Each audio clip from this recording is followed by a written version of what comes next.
Une bonne architecture, c'est une architecture qui rend service à la nature et aux hommes, voilà, tout simplement. C'est un hasard. Enfin, c'est pas une volonté de notre part d'être des femmes. En fait, il se trouve que Clara est une amie de longue date, donc je la connais depuis très longtemps. Donc voilà, et puis ensuite on a rencontré donc Marine il n'y a pas longtemps. Il se trouve que Marine est aussi une femme, donc mais ça aurait pu tout à fait se passer avec un garçon. Il y a pas de, on cherche pas en fait à faire une force femme particulière. Disons que c'est très bien. Enfin, pour moi, c'est quelque chose de naturel, en fait, que les femmes travaillent et aient des places importantes dans la société. Alors, à la ferme du Rail, c'est un site qui est ouvert sur le quartier, donc que les habitants du quartier peuvent traverser.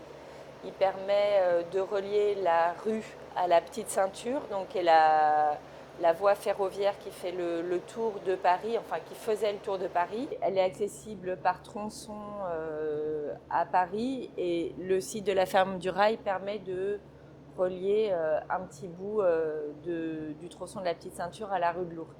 Ça permet aussi aux personnes en fauteuil roulant de relier ce tronçon grâce à l'ascenseur. C'est un site aussi ouvert sur le quartier parce qu'on peut y composter ses déchets verts.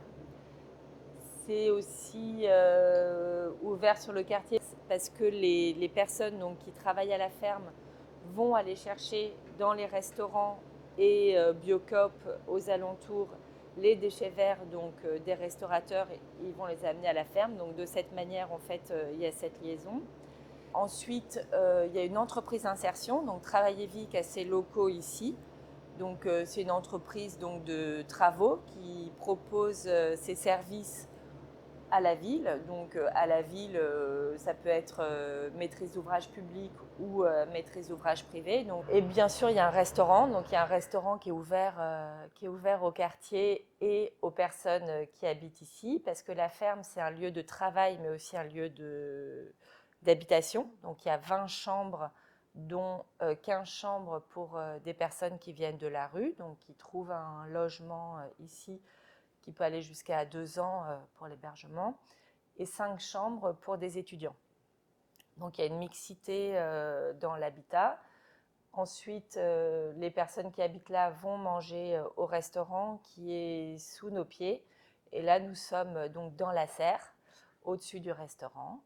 Et les bâtiments sont organisés, bien sûr, le plus important, autour d'un potager qui est au centre du projet. Un potager donc en pleine terre, mais aussi sur les terrasses et les coursives où tout ça est cultivé. Et toutes ces cultures, en fait, qu'on voit aussi ici, sont servies au restaurant. Donc tout ça est acheté par les restaurateurs et cuisiné en cuisine et on mange ça au restaurant. Ça fonctionne très bien. Donc l'idée c'était de créer un lieu en fait où on puisse travailler et habiter. Ça n'existe pas en fait en France des lieux où l'habitation et le travail sont sur un même lieu. Enfin c'est quand même si le modèle des communautés Emmaüs, disons on peut trouver du logement et de l'activité. C'était important que ce soit un lieu qui soit pas très grand, qui soit une petite échelle parce que 20 chambres, c'est pas beaucoup. Et c'est justement cette petite échelle, en fait, qui permet que ça fonctionne. C'est pas moi qui le dis, c'est le maître d'ouvrage, donc avec qui on discute régulièrement. Donc, où tout le monde se connaît bien, c'est vraiment une communauté. Donc, il y a une proximité d'échange, en fait, qui fait que c'est possible. Et le fait aussi d'avoir le travail sur le site, ça permet aux gens qui ne sont pas encore prêts d'être dans la démarche vraiment d'avoir un travail, voilà, ça permet de commencer à mettre la main à la pâte en commençant par aider, à donner des petits coups de main justement avec le travail de la terre aussi qui fait du bien en fait aux personnes. Donc ça fait du bien de travailler la terre, d'être proche des plantes, de voir une plante pousser et tout ça. Nous, ce qu'on a essayé de faire, en fait, c'est des espaces un peu hybrides. En fait. Par exemple, les balcons, on les a fait assez grands pour pouvoir recevoir des plantations et aussi avoir l'espace pour traîner. Et donc, du coup, aussi, le fait que ces balcons soient grands, ça permet aussi de couper le soleil, de favoriser le confort d'été. Donc, des choses comme ça, en fait, de faire aussi que la structure ne soit pas trop contraignante et qu'on puisse changer les usages si on a besoin. On n'a pas eu besoin d'avoir d'autorisation spéciale pour le chantier. Donc on est resté en fait dans le cadre de la réglementation. L'isolation en bottes de paille en France, on a des règles professionnelles donc qui indiquent, donc c'est une technique courante. Ici on a des règles professionnelles de l'isolation paille qui sont bien faites, qui sont donc qu'on donne au bureau de contrôle, qui peut ainsi vérifier que tout est bien fait. Et quand on construit en paille aussi, on doit être formé. Donc il y a une formation qui est la formation ProPaille. Et donc autant chez les maîtres d'œuvre que chez les entreprises.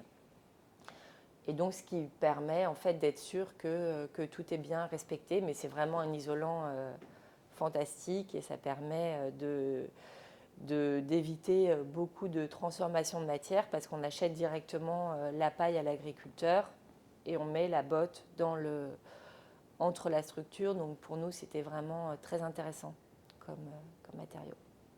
Je dirais l'observation du territoire. Déjà, essayer de voir en fait comment on peut construire, quelles sont les matières disponibles en fait pour pouvoir travailler et justement éviter de construire, plutôt rénover. Mais bon, ça, c'est pas une matière qu'on apprend à l'école, mais quand je dis observer les matières qu'on a pour construire, non, et observer les matières qu'on a pour faire du projet, en fait.